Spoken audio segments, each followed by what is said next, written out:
Ladies and gentlemen, Muscle Intelligence Podcast, the first one of 2024. Hope you're having an incredible start to the year. Hope you had an incredible end to your 2023. I feel like I haven't checked in a while. I've been deep in some really interesting and fun stuff. If you're following me on social media, which I hope you are, if you're not, go ahead and do that now. My team does a pretty good job of keeping you updated on what we do. We had an incredible 8-day retreat down in Costa Rica. Just a blast, and then honestly family time throughout the holidays. This is really the first chance I got to sit down and record a podcast, and I thought I'd sit and dive into my longevity protocol for 2024. For many of you that do or don't know, big focus for me in 2023 was improving my understanding of longevity, because it seems like, at least in my world, there's a lot of people diving into this stuff, and there's a lot of people that are excited about it. And to be honest, for the first time in my life, I'm excited about it, because previously I kind of thought it was a little bit vague. I thought there's a lot of people hoping for things and not a lot of substantial evidence. But I've really changed my perspective on that. So I thought I would take a moment today, or a little bit of time, to dive into my longevity protocol, my thoughts on longevity, ultimately how to focus training and how to focus, at least look at the opportunities that are presenting themselves in longevity. Because if you would have asked me 12 months ago, or even not 6 months ago, I'd said there's not really anything that's too substantial. And now as I look at it, there's more and more human data coming out. And the reason I would have been maybe not so excited about it in the past was a lot of the data was mouse data or C. elegans data, which is effectively a worm. And I was like, does that apply? And now there's a lot more coming out to humans. In fact, there's an enormous amount of stuff coming out, which is exciting. Now, extending your life to me sounds cool, but not all that exciting if the quality of life, the health span, so to speak, is not extended. So if you listen to this podcast, you're obviously someone who's very interested in not just living long and being in a hospital or in a nursing home, right? You want to have quality of life. And as you'll know, I'm the muscle guy, and muscle building is an enormous part of that. So the way I see muscle intelligence evolving over the next 10 years is we're still going to be the best in the world at muscle building, and that will always be our space. And I'm studying that a lot. I spend probably 5 to 6 hours a day studying, usually 4 to 6 hours, not 7 days a week, certainly, but really just trying to stay up to date on the research and getting coached and mentored and connected with the best experts in the world so that I can provide the best value for you. I know that doesn't always translate into me doing more podcasts, as you can see, because I've occupied my time doing other things. But it does translate into me creating some incredible programs for my community of clients, and ultimately in the future for you. And the programs we're really focusing on, there's a longevity-based protocol, which some of my guys are in the middle of now. It's a 6-month protocol, which I'll share in today's podcast. There's a muscle building protocol, which ultimately has multiple phases. There's a fat loss protocol. There's a cardiac optimization protocol, heart optimization protocol, and there's a brain optimization protocol. So those are the 5 areas that muscle intelligence is really focusing our time and attention and resources to develop these robust protocols so that any, specifically men over 40, come in, have a resource at their disposal to ultimately help you optimize the way you look, feel, and perform. Now, one of the things that I didn't say in there is a nutrition protocol. And the reason I didn't say that is because I think nutrition protocols are so individual. I couldn't put out in good faith an effective nutrition protocol that works for everybody. I can give you basic nutrition principles, but a nutrition protocol, I'm like, it's really hard to do because, and that's, again, the transition into the content of today's podcast, is so much of your nutrition needs to be focused on you. It needs to be focused on your genetics, your history, your lifestyle, your goals, your blood work, right? I'm building out this 7-part diagnostic, which allows me to effectively look at all of these different areas of your current state and ultimately how it's interacting with your genetics and your history, and then determine the most effective course of action for you. That should be built out certainly within the next couple months. We'll have this really robust diagnostic to put you through, whether you're a coaching client or not. I'll be offering it to you guys for no charge. Just come in and throw your data in here and let's see what your top priorities are. That's one of my big projects that I'm working on in 2024, is this idea of giving us an AI-driven diagnostic that ultimately can tell us the next steps to take. Should I be focusing on nutrition? Should I be focusing on lifestyle? Should I be focusing on training? Or should I be focusing on all the above? And then ultimately, which path to take to be most effective. So it's really important for us as men to acknowledge that nutrition must be individualized. There's no such thing as a protocol that works for everyone. Everyone right now is throwing fasting at them. I got to fast every day, or I'm going to do a vegan diet, I'm going to do a carnivore diet. And guys, just acknowledge that it may work for you for a short period of time, and it may work for a long period of time, but it will not work forever. And if you keep taking the mindless approach of throwing shit at the wall to see what sticks, eventually you're going to break down. Eventually something's going to break, because ultimately you're not supporting an intelligent, effective approach for yourself. And I'm part of a lot of amazing men's groups, entrepreneurial groups, dads groups. And it seems as though a lot of the guys are just looking for something to do. Like, oh, sweet, I'm doing a 3-day fast. Let's everybody jump in together. And you're like, yeah, cool, man. But the haphazard approach of I'm just going to throw whatever I think at the wall and see if it works, guys, will fail you eventually. And I want you to know that the only approach you should be looking at long-term is like, I need to be testing myself. And I'll tell you how I approach testing. Everyone should be testing themselves really extensively once a year. And that's a January thing for most of the guys in my group. We're going to do everything from blood, urine, and stool and epigenetics and see what actually the body is telling us we need. And you can do smaller ones every 3 to 4 months, which I advise, especially if you're doing big interventions like hormone interventions. You should be checking that every 3 months for sure, on peptide interventions, et cetera, just to make sure there's not some system that's kind of going awry. But you should do one really extensive testing. That could include a cardiac test. That could include a VO2 max test. That could include a DEXA scan. Get all of these different diagnostics in front of you so you can start making effective decisions for 12 months. Rather than going, oh, I'm going to make a decision for this week. Guys, it doesn't work. And I really feel for the guys in these communities that I'm part of and probably all around the world. They're like, oh, this guy says I'm going to try this cleanse right now. I'm going to do it with him. Like, yeah, I get it. And why? So surrounding yourself with a community of men and experts that can help you answer these questions in an intelligent way is really what Muscle Intelligence is about. We're building out this robust community of experts in the health and fitness and performance space that can help you make these decisions. Like, hey, what should I be doing? And that's really what the diagnostic is going to be the foundation of. It's like, hey, do your diagnostic once a year. Let's see where you are. So within the diagnostic, we're testing a number of things, and we're testing physical capability, which you may think of like athleticism. How much of an athlete are you? How much can I do in all these different directions? We're going to check metabolic capability. So how healthy is your metabolism? We're going to check psychological capability. How likely are you to lean in on those hard things? And then physiological capability. How well does my body adapt to these things? And on top of that, we're going to look at epigenetics. We're also going to look at lifestyle and history and see really where you fit. And that's really the long and short of this diagnostic. So gentlemen, giving yourself an opportunity to dive into what is the best path for me is really, really important. And so while Muscle Intelligence historically is known for being the hub for intelligent muscle building, the hub for effective training, we're really evolving that into this well-rounded approach to living your best life and ultimately muscle building as a foundation for longevity. There's tons of data now showing the more muscle you have, the longer you live, provided you're not doing excessive things to get there, like excessive hormone abuse to get there. I'm not against hormone replacement therapy for men over 40, certainly, but who need it. But if it's abuse, then you could ultimately push the system too hard. And one of the really great thoughts that I've been exploring lately is if you think of glucose, blood glucose, like when I eat, my glucose goes up, eat sugar or carbohydrate, my blood glucose goes up. If it goes up too high, you get an inflammation response, you get a stress response. If it goes down too low, you get the same inflammation stress response. Well, it's probably very similar with many systems in the body, isn't it? And if we jam testosterone in and it goes really high and then plummets, it's when we start getting outside of those kind of normative ranges that bad things tend to happen, or not bad things necessarily, but the stress response, right? Your body goes, oh, shoot, I have to adapt to this thing. So we want to try to find this homeostatic place that allows us to keep everything in the optimal place for our body. And so anything you're doing, gentlemen, and that again, maybe what that sounds like is I'm against hormetic stresses or hormesis.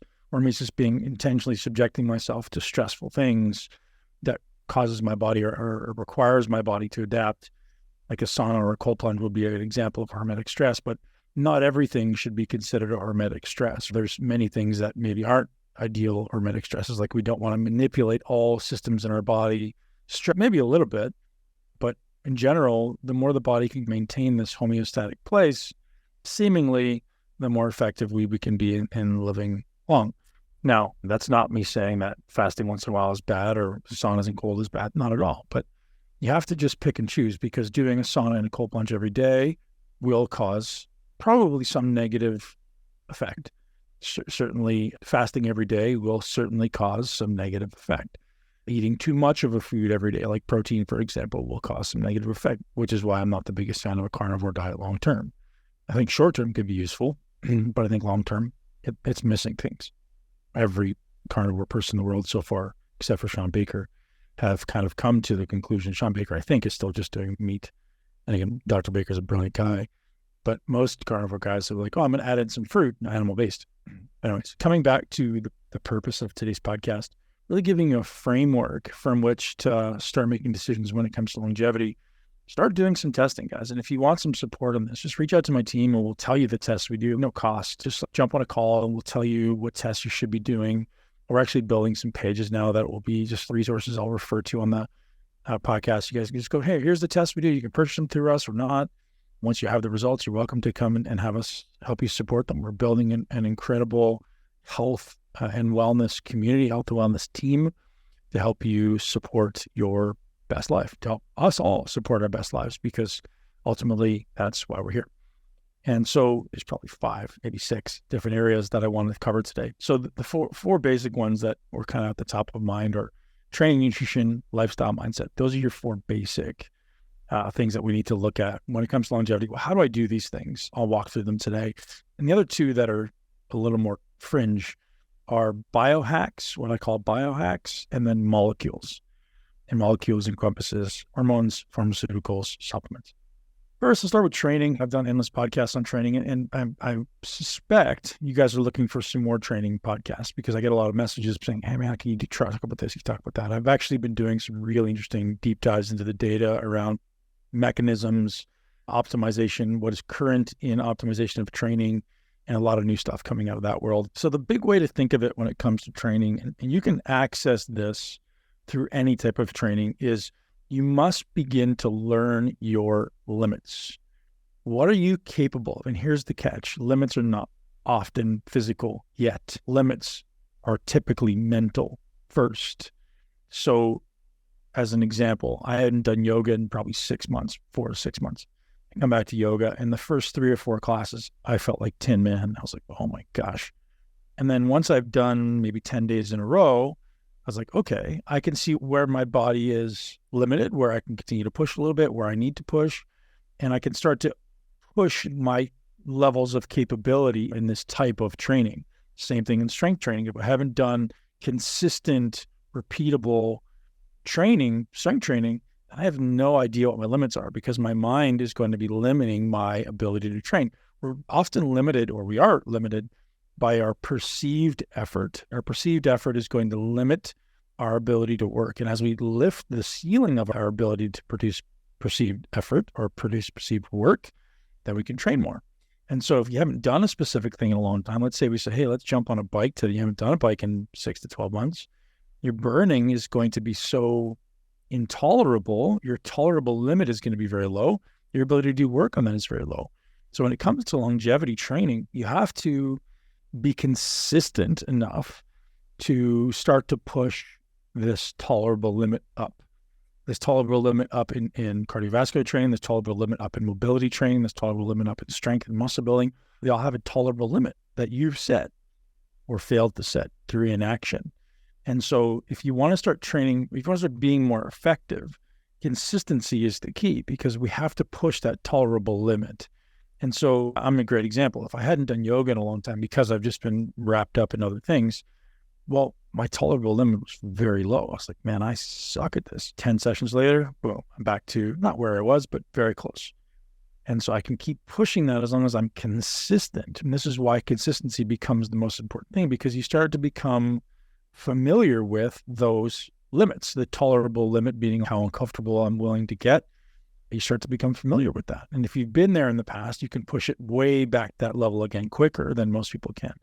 So whether you're beginner or advanced, always just think about, what am I able to tolerate right now mentally, my psychological tolerable level of discomfort, so to speak, And if I'm not willing to go into that uncomfortable place, then you're not going to adapt. And the way you go into the uncomfortable place is frequency. Like you got to do it often. It doesn't have to be a lot, but you got to get into that place. And the faster we can move that up, the faster we can make progress. So if you're someone who's new or advanced, just spend conscious time with those tolerable limits. And again, that exists in strength and hypertrophy. That exists in cardiovascular training, whether that be aerobic or anaerobic. And that exists in mobility training. And probably every different type of training could be in jiu-jitsu, could be in whatever. There's some tolerable limit that you can only learn to access through frequency, through consistency. Okay. How should I be training for longevity? Start there. Start there and start just pushing the limits of your tolerance. And then start saying, where am I not tolerating a lot, right? If I have an opportunity, like for me, for example, I hadn't done yoga in a long time. That's a massive opportunity because I know what my standard is for myself.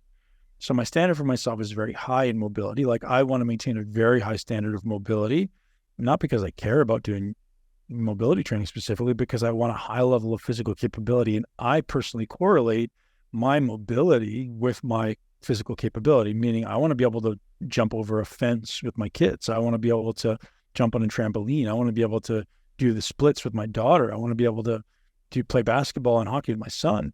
And if I don't have the joint mobility, the joint ranges available to me, then I can't do those things.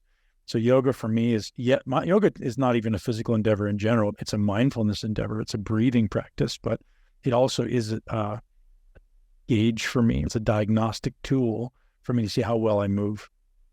And so my suggestion to you is start looking at, well, where's my opportunity? And so in this diagnostic within muscle intelligence coaching community, we have these specific workouts that you do for us to see where your level of capability is. So we may have you do a set of 5 to 6 reps. Then we'll have you do a set of 8 to 10. Then we'll have you do a set of 20, all with the same exercise. And we'll go, okay, well, where are you load-wise, weight-wise, relative to each other? Most people are pretty good at doing 3 to 6 reps. Most people aren't so good at doing set to 20. And that gives us an idea of when you start getting into those rep ranges, your ability to tolerate that discomfort or your maybe inability to tolerate the discomfort is overriding your ability to do the work. So there's an opportunity for us potentially to improve muscular endurance, to improve our ability to tolerate discomfort. Again, I'm not going to spend an enormous amount of time on training, but guys, at the foundation of what you do, pick a couple basic exercises, and it can be machines. It can be really simple stuff. It doesn't have to be complex stuff. Choose things you're really good at and start, and for every body part, 1 to 2 exercises per every body part, and start pushing your tolerable limit, your ability to tolerate strength, certainly, and discomfort and lactate accumulation, so that burn, and push it and do it consistently. So training programs don't have to be complex. They just have to be, at least in the beginning, they don't have to be complex. They have to be simple, but they have to be consistent. So moving along, changing gears, let's talk about nutrition. Let's talk about nutrition for longevity. Everyone's jumping on this fasting bandwagon. And I got to say that I think fasting is useful, but certainly overused right now. I think people are just doing too much daily fasting, extended fasts. And if you're losing muscle, you're defeating the purpose. Is there value in doing some extended fasting to optimize for senescent cells? Sure. But you don't need to not eat anything to eliminate senescent cells. There's been recent research that shows that, hey, just being in a caloric deficit and exercising can get rid of senescent cells. Extended fast, certainly if you're someone who lacks muscle, is not a good idea in general. So finding ways to do some protein sparing modified fast, maybe, or just finding ways to be in a caloric deficit, maybe. You can still eat your 1 gram per pound of protein and be in a caloric deficit to maintain your muscle. Again, are you going to get the same benefits? I'm not sure, but you're certainly not going to start losing muscle. So this has to be a dynamic, and here's what I'm saying. I'm not saying that fasting is bad. I'm not saying that fasting is good. I'm saying it's contextually appropriate. Meaning if you're someone who has a hard time building muscle, then fasting is probably not a good idea for you consistently, because you're going to lose at least as much muscle as you are fat, depending on your level of stress. So I would say avoid for now until you can add an appropriate amount of muscle. Put more emphasis on adding the muscle, and the fat will come down, because most guys are doing this usually for fat loss or energy, and you feel friggin' awesome when you're fasting. I agree. But maybe it's just some type of protein sparing modified fast. Maybe it's just fat consumption. Can you live off olive oil for 3 days? Maybe you're going to get similar benefits that way because you're not stimulating mTOR pathways. But something to think about. Gents, when it comes to nutrition, here's what I want you to think about. Make sure you're eating enough calories, ideally 100% organic, and get enough protein. That's it. Stay away from processed food, stay away from artificial sweeteners and things like this. Just eat really, really simply: meat, vegetables, fruit, and some starch if you've earned it. And I'm not the biggest fan of starch for longevity purposes. Now, if we separate performance, completely different. We need starches for performance. We need potatoes, we need sweet potatoes, we need rice. I stay away from most grains, maybe quinoa for some people. But in general, staying away from too many starches. Unless, again, if you're trying to build muscle aggressively, then we need those carbohydrates and starches. But if you're someone who's opting for longevity, then you'd want to stay away from it. However, you can flip between these two things. Nothing has to be forever. My suggestion is choose one goal for the next 90 days and go deep. So I coach 12 guys at a time. All my guys are currently training for our next training campaign. If you guys saw the one in Costa Rica, it was just phenomenal. So we've got our next one already booked up. It's in Marbella, Spain, second week in April. And we're about 90 days from it now. And all the guys are deep into this training and got this really focus of we're going to add muscle so that when we get there, we're all training like beasts. These training camps are not easy. These are not for everybody. These gentlemen in my community are very, very unique. Guys who are super, super focused on family fitness and finances. Like, these guys prioritize their health. They prioritize their fitness. They love to train and they love to go hard. We're very competitive against each other. And I absolutely get involved, and like, we're pushing each other to the limits in every different direction. Now, not in an unsafe way. Not everyone has the same limit. We know that. So between now and Marbella, we're all trying to find these limits. We're trying to push this tolerable limit up, because when we get there, like, we want to win against each other. Yeah. Everyone has this tolerable limit. I'm certainly going to push them to find over the next 90 days and, of course, beyond. So, guys, we keep nutrition really simple. Get enough protein, 1 gram per pound as a base, and getting enough carbohydrates to fuel performance, and the rest is filled with fat. And fats should typically be certainly animal fats, butter, lard, fine. Again, depending if you have cardiac issues, maybe you stay away from the saturated fats a little bit, but olive oil, usually from fruits. So it's olive oil, coconut oil, and maybe even avocado. That's kind of it. And that's, keep it simple, right? You can have some berries as your carbohydrates primarily, some squash, things like this. And that's going to be your seemingly your optimal diet right now for longevity. If we're talking about generic rules, my suggestion, don't follow generic rules, get things tested, find out what works for you.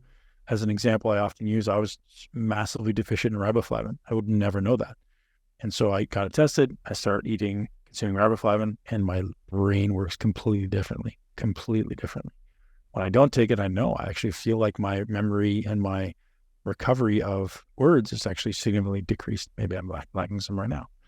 Anyways, moving on, let's talk about lifestyle. I'm not going to spend huge amounts of time on this, but this is an enormous one. It's just not my area of expertise. Community, relationship, singular, romantic relationship, family, and purpose. Those are the 4 words I put down when it comes to lifestyle. And you could also say manage your stress, right? So when we talk about measuring longevity through what we call an omic age test, these different omics like proteomics and metabolomics, we look at stress as being a negative override switch for all possible interventions, which is really interesting. So we could take all these really useful molecules, we can do all this interesting training, we can do all this stress and sleep, and probably inflammation are overrides, kill switches to progress. We have to make sure we're aware of those. So when you come into the muscle intelligence coaching, there's 3 things, there's actually 6, but there's 3 that come to mind right now. I can share all of them, but 3 of the biggest ones are going to be stress, sleep, and gut health as being your primary interventions. Like, we need to make sure we're checking these boxes, because these are override switches when it comes to any longevity intervention. So if you're trying to, I want to take testosterone to build muscle, like, great. How's your stress? How's your sleep? How's your gut health? Because if those aren't in good order, then you're not going to at least have the interventions you're looking for in your life. All your interventions are going to be maybe like muted. So important to think about. And so mindset obviously ties in, being the final or the 4th pillar. Stress obviously plays massively into mindset. Gratitude plays into mindset. Purpose plays into mindset. Living an inspired life plays into mindset. And Dr. John Demartini is probably said this guy's name 1,000 times on this podcast, but he's by far my favorite leader, we'll say, in the mindset and behavior space, about teaching you how to access your most inspired life, setting goals, getting clarity, creating your mindful life plan, your master life plan, and living into it. And so it's, as the beginning of the year is here, gentlemen, create your master life plan. Go to drdemartini.com. He's got 3-day courses. You've probably missed the North American one by now, but gosh, move heaven and earth to get that recording and buy the class and take it. Give yourself a weekend, go through it, map it out. It's just a game changer. All right, moving along, biohacks. And this is something I've been leaning in on a little bit lately, trying to see which of these actually has benefit, because I've got my training in order, I've got my nutrition in order, I've got my lifestyle in order, got my mindset in order as a priority. And now what else can I add on top of that? Now we start looking at what I call biohacks and molecules. But unless you have these basic 4 in order, don't bother stacking these other things on top. They're going to have less of an impact if you don't have the basics covered. Think of the pyramid. We need the foundation of the pyramid before we can start stacking things on top. So what are some interesting biohacks? Well, some of you may know that I've done stem cells twice in the last 12 months. First time completely healed my torn Achilles tendon and completely healed, 95% completely healed my shoulder that was popping out 20 to 25 times a day when I slept. I couldn't put my hand above my head. I was like, Ben, you're losing muscle. Like, yeah, no shit. I didn't come out and say it, but I couldn't put my hand above my head because my shoulders kept popping out.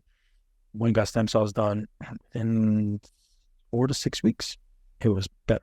Unbelievable. The second time I went back, the difference I felt was different. I don't know that I felt a massive difference in my shoulder joints, but what I felt specifically was an energy that I had never felt in a very long time. And this is something that's stuck so far.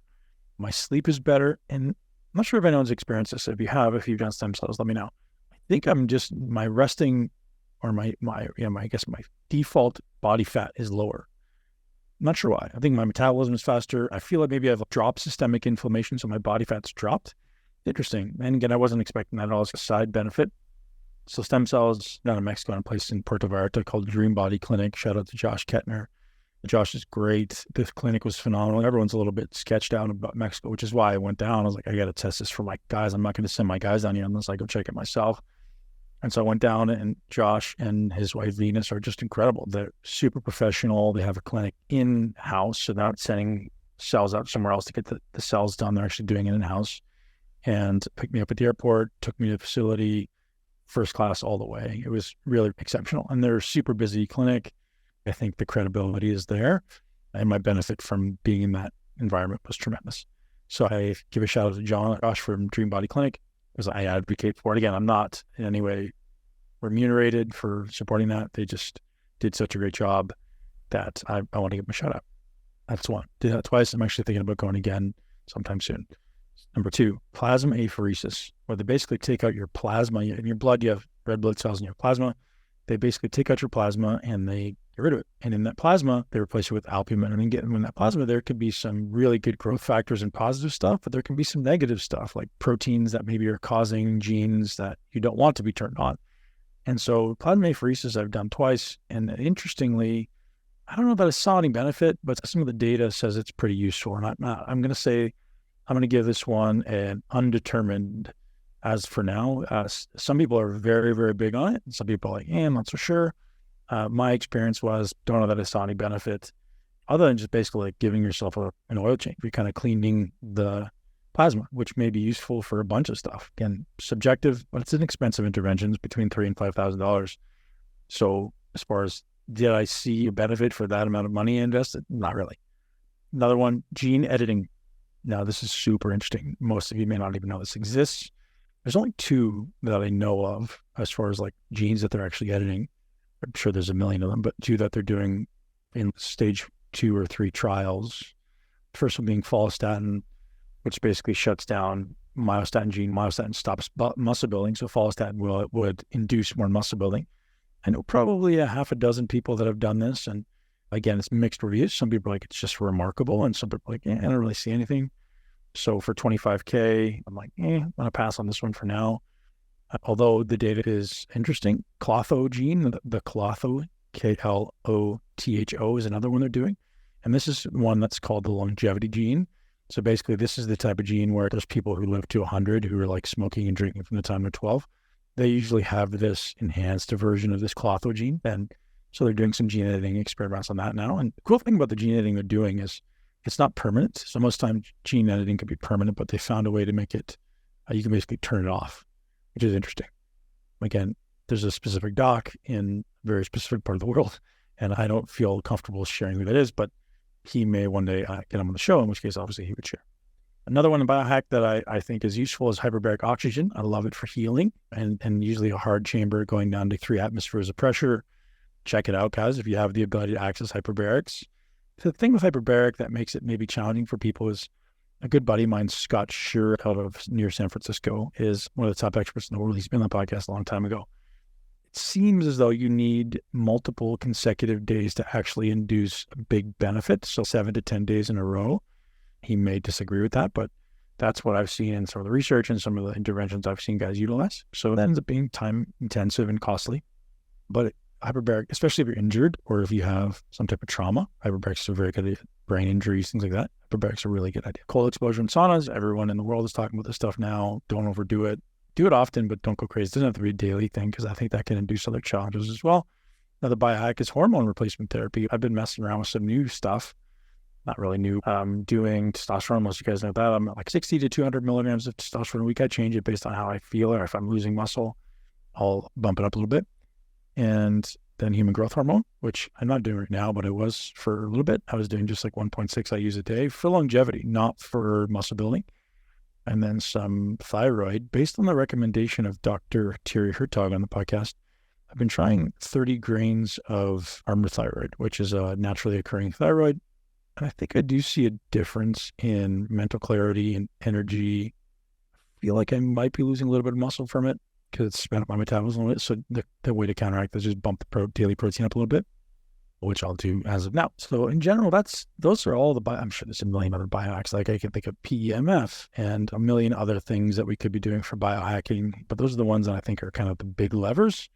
The other ones are leave something ready to be seen. One thing that comes up actually that I didn't write down is blood flow restriction training, like a KAT2 device.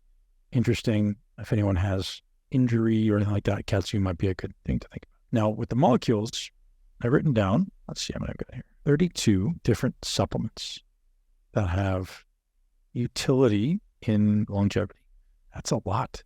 A couple of them are pharmaceuticals. It's a lot. And there's no way that actually, I think I have every single one of these in my supplement cabinet, which is crazy. And to learn how to do them, certainly not going to do every one every day, but to learn how to do them in a protocol, gosh, it's extensive and it's probably going to cost you an enormous amount of money. But I'll drop this list in the notes for this podcast, the summary notes, so you guys can look through them. And there's a small number that, and again, I think all of them could be useful depending who it is. Small number of them seem to have an enormous amount of research behind them, like quercetin, dasatinib seem to be super useful.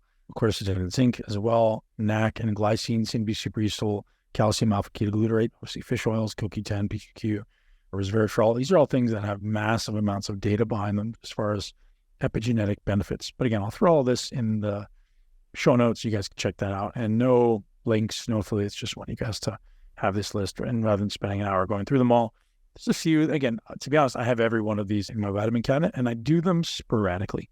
I'll do 2 weeks or 30 days of one, and then I'll stop for a couple months. And then I'll do 2 weeks to 30 days of another one, then I'll stop for a month. And I do it based on my labs. I do it based on how I feel. I do it based on my stress levels. I do it based on my energy levels. Certain one, because I know the mechanisms behind these. I know I probably, based on what I'm doing right now, my life is showing I need specific ones now. And it's not everyone knows that stuff. And that's why I don't want to go into the depth. If you guys are interested, you guys can leave me a note and I'll do a podcast on all these things. Or I'll bring somebody on who can be an expert and talk about this. I think I'm enough of an expert to give you guys the direction on all these. The one thing that I do want to mention that's a biohack.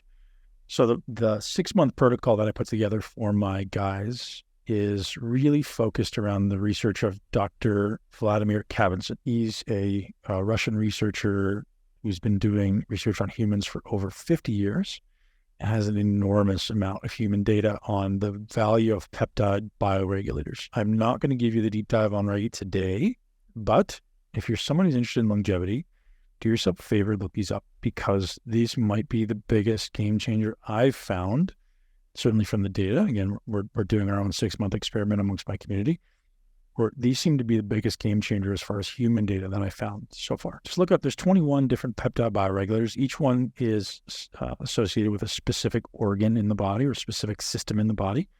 And the data on these is pretty tremendous. If you want to look up some cool stuff on YouTube, I will link to this in the show notes. There's 2 guys, Vladimir Kavinson. It's not easy to find anything from him directly. He's primarily based in St. Petersburg, Russia. But Dr. Bill Lawrence, who's I think in Georgia, and then Phil Mikens, who's somewhere in the UK, are very good resources on this stuff. Mikens, M-I-C-A-N-S, are very good resources who will both be on the podcast and have been on other people's podcasts, which I suggest you check out. Gentlemen, ladies, thank you for being here. Shout out to our sponsor for today, our friends at Bioptimizers, just always providing the highest quality ingredients. If you're not already a customer of Bioptimizers, head over to muscleintelligence.com/Bioptimizers, or you can go over to bioptimizers.com/muscle and ultimately pick up every aspect of their entire product line for 10% off. Use the code MUSCLE at checkout, and my endorsement couldn't be higher. The products are great. Highest quality magnesium I use every day. Highest quality proteolytic enzymes I use every day. Gents, if you're over 40 and you're eating protein, you need proteolytic enzymes, and you're not going to beat mast cymes. So again, shout out to our friends at Bioptimizers for always continuing to support our incredible podcast and supporting our incredible mission. Thank you to you for supporting our incredible mission. If you did enjoy this podcast or any of our podcasts, don't forget to subscribe and share this podcast with at least one person you know and love who is on a mission to live long and be strong. Gents, ladies, have a great day. Thank you so much for tuning into Muscle Intelligence. If you enjoyed today's episode, please be sure to share it with at least one person you know. Make sure you're subscribed so you never miss an episode. This podcast is for information purposes only. The statements and views on this podcast are not medical advice. This podcast, including Ben Pakulski and the producers, disclaim responsibility for any possible adverse effects from the use of information contained herein. Opinions of guests are their own, and this podcast does not endorse or accept responsibility for statements made by guests. This podcast does not make any representations or warranties about guest qualifications or credibility. This podcast may contain paid endorsements or advertisements for products or services. Individuals on this podcast may have a direct or indirect financial interest in products or services referred to herein. If you think you have a medical problem, consult a licensed physician.